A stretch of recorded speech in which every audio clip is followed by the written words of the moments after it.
इस कार्यक्रम के पुण्यार्जक हैं श्रीमान राजकुमार जैन, धर्मपत्नी सुलोचना जैन, पुत्र श्री राहुल मोनिका जैन, बेटी दामाद प्रवीण रूबी जैन, कुमारी पुण्या एवं समस्त डेरिया परिवार। प्रतिष्ठान Atishay filling station, petrol pump Kurwai, जिला Vidisha, Madhya Pradesh. Shrimati Manju Jain, Shrimati Tinkle, Ankit ji, Shrimati Rimpal Avinash ji, Shrimati Aashi Charlie ji, Harshit Aavi Lavanya, Labhansh Jain ply board Jagdalpur, Shrimati Manju Jain, Rakesh Jain, Anju Jain, Kriti Jain, Shruti Jain, Kala Pipal Mandi, जिला शाजापुर, मध्य प्रदेश। श्रीमती सुशीला देवी जी, भागचंद जी जैन, प्रीति, रवि सीए, रिद्धि, काव्या एवं समस्त काशलीवाल परिवार, सूरत। सुनील कुमार, किरण गंगवाल, अंकुर, नेहा गंगवाल, अंकित, सुगंध गंगवाल, एकांश, अन्वेशी, मानविक एवं समस्त गंगवाल परिवार, पंचशील नगर, अजमेर। श्रीमती सीमा, विक्रम जैन, बेतिगा, आयुषी एवं आयुष जैन, ओसवाल मॉल, तिलक नगर, इंदौर, मध्य प्रदेश। श्री विनोद जैन, श्रीमती सुमन जैन, गौरव जैन, नेहा जैन, सौरभ जैन, ईशु जैन, अन्वी जैन, प्रियाल जैन,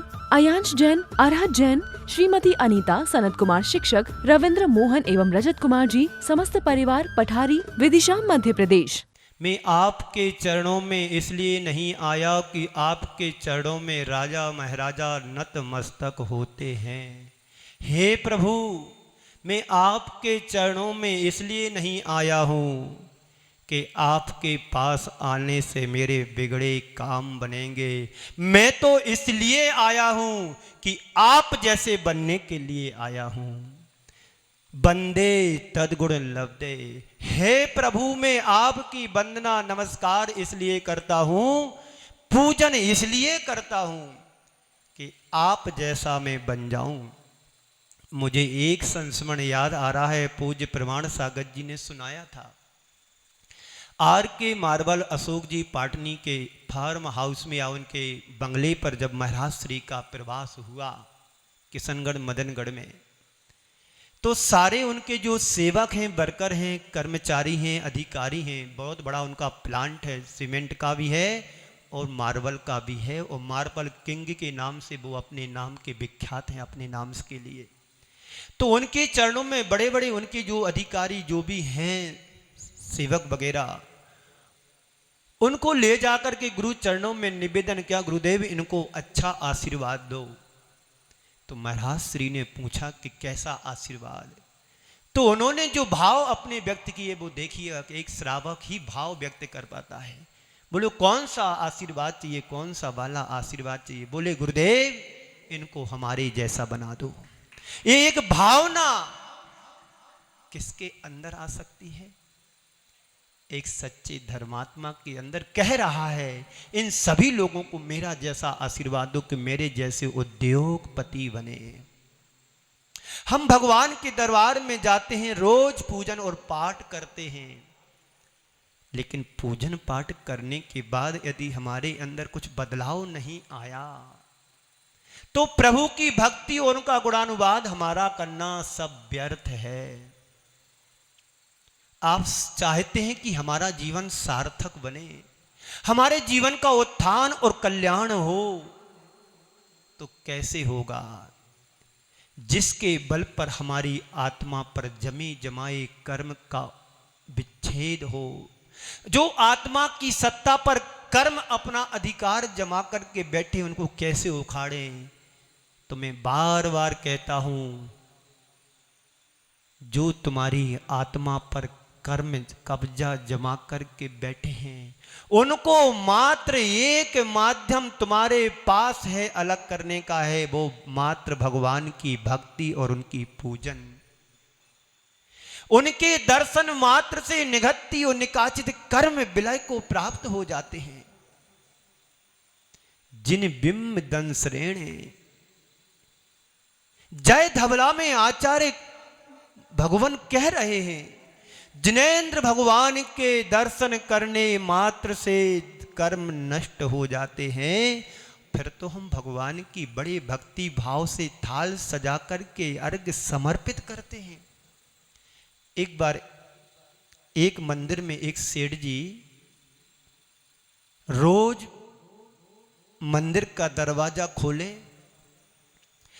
और चांदी की थाल भर करके अच्छी अष्टमंगल द्रव्य से भगवान की पूजा किया करते थे। मंदिर की सफाई वही करते थे, सब कुछ वही करते थे, लेकिन भगवान प्रसन्न नहीं हुए उससे। पूजन पाठ करें, सब कुछ करें, अर्घ्य चढ़ाएं, बड़ी भक्ति भाव से करें। उसी मंदिर में एक अंधा व्यक्ति भी दर्शन करने जाता था।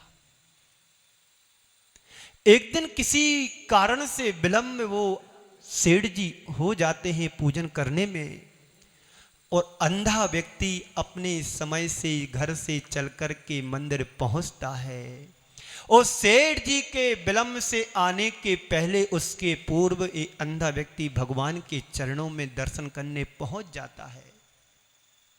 जैसे ही अंधा व्यक्ति प्रभु की वंदना अर्चन वंदना पूजन करने के लिए शुरू होता है, और भगवान बोल उठते हैं कि हे भव्य आत्मन, मैं तेरी पूजा से भक्ति से प्रसन्न हूं, तुम्हें जो कुछ मांगना है तू मांग ले, जल्दी मांग ले, अभी सेठ जी को आने में विलंब है।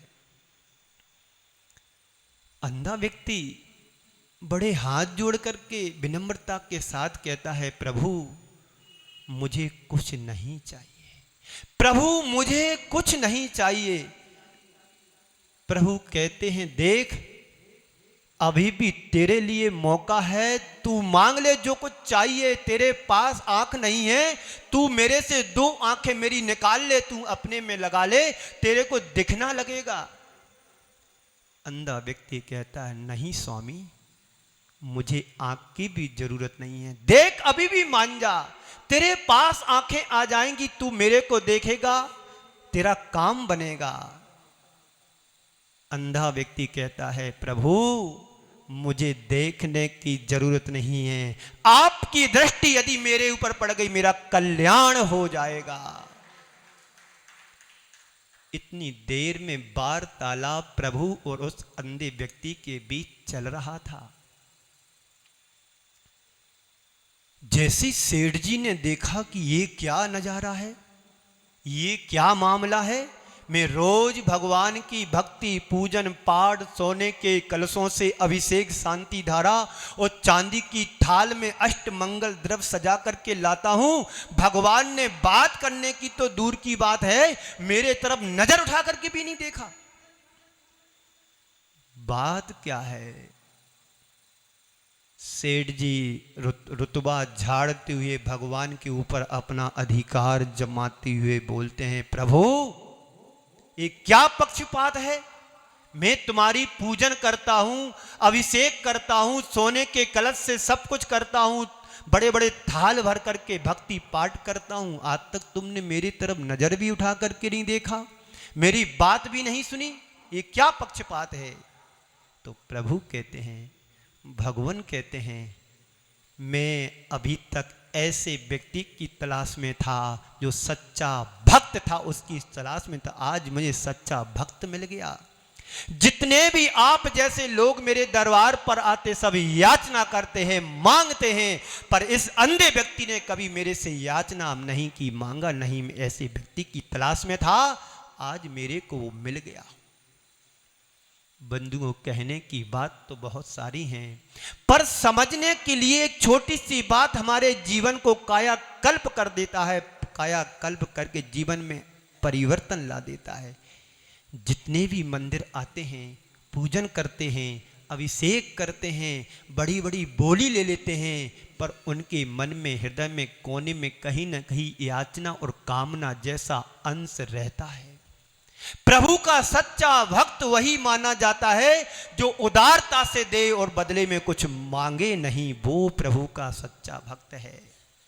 संत कहते हैं, तुम वृक्ष के नीचे जाओगे तो तुम्हें छाया मांगने की जरूरत नहीं पड़ती है, वृक्ष स्वतः छाया देता है जो उसके शरण में चला जाता है। पर संत कहते यही तो तुम्हारे लिए प्रभु की भक्ति करो, भक्ति करने के बाद याचना नहीं करना है, कामना नहीं करना है, मांगना भी नहीं है। वृक्ष के नीचे जाने से छाया अपने आप मिलती है, तो प्रभु की भक्ति करने से उसका पुण्य तुम्हें अपने आप मिलेगा। प्रभु की भक्ति तुम्हारे पाप रूपी संताप को नष्ट करने वाली प्रभु की पूजा होती है। प्रसंग पिछले 4-5 दिनों से चल रहा है।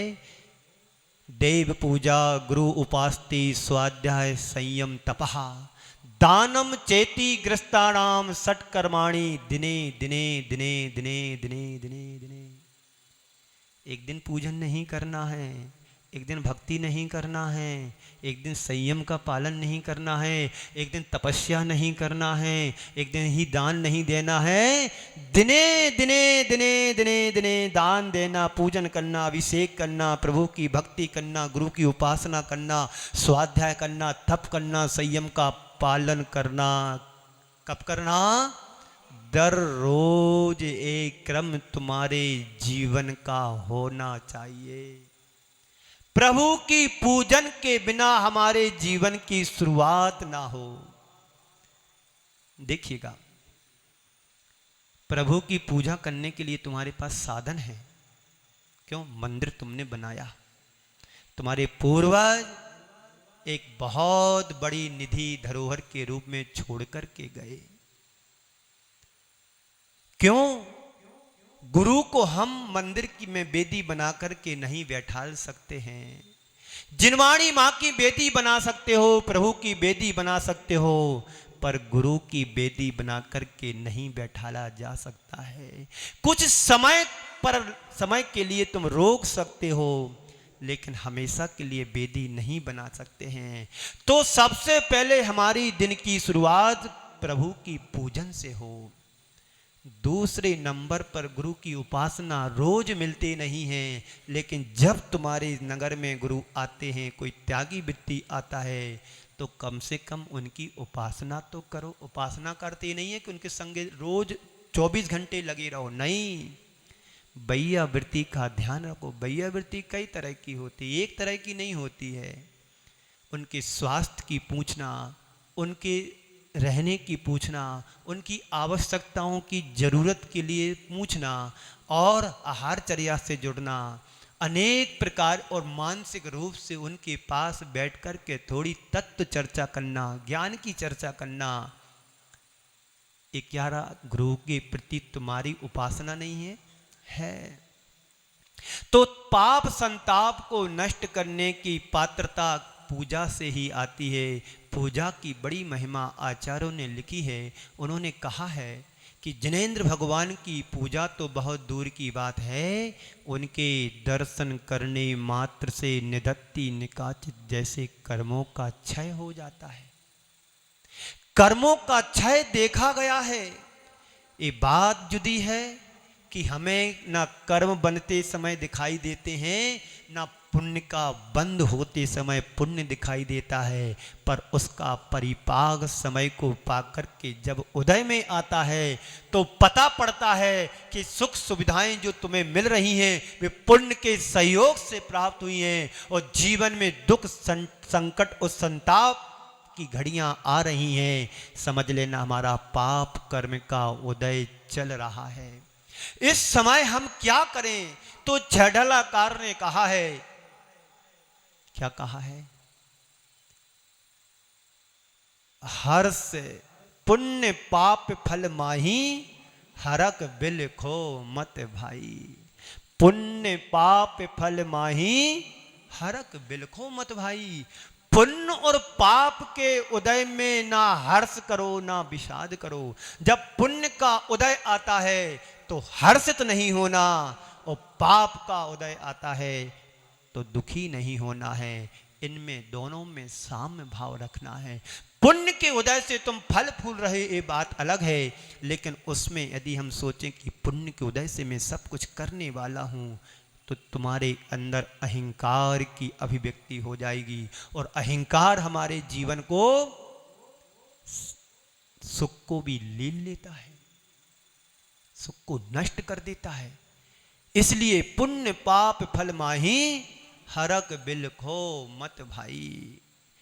तो आचार्यों ने लिखा है, जिन बिम्ब दंसरेणे निदत्ति निकाचित तत्सवी मिच्छतादि कमस खवय दंसणा दो। वो पाप जो एकदम वज्र पटल की तरह कहा गया है, उस पाप को भी दर्शन करने मात्र से क्षय को प्राप्त हो जाता है।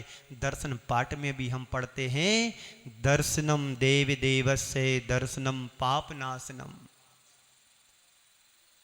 दर्शनम देव देवस्य दर्शनम पाप नाशनम और दर्शनम स्वर्ग सोपानम मोक्ष साधनम। जिनेंद्र भगवान के दर्शन करने के लिए मोक्ष के लिए साधन कहा है, पाप के लिए नाशक कहा है, तो कुछ ना कुछ महिमा तो जिनेंद्र भगवान के दर्शन में होगी, अवश्य है। जिन प्रभु ने संसार की सारी विभूति को एक जीर्ण छीण तिनके की तरह छोड़ करके वैभव को चले गए, उनके वैभव के समक्ष हमारे पास तो एक जीर्ण छीण तिनके के बराबर भी वो वैभव नहीं है।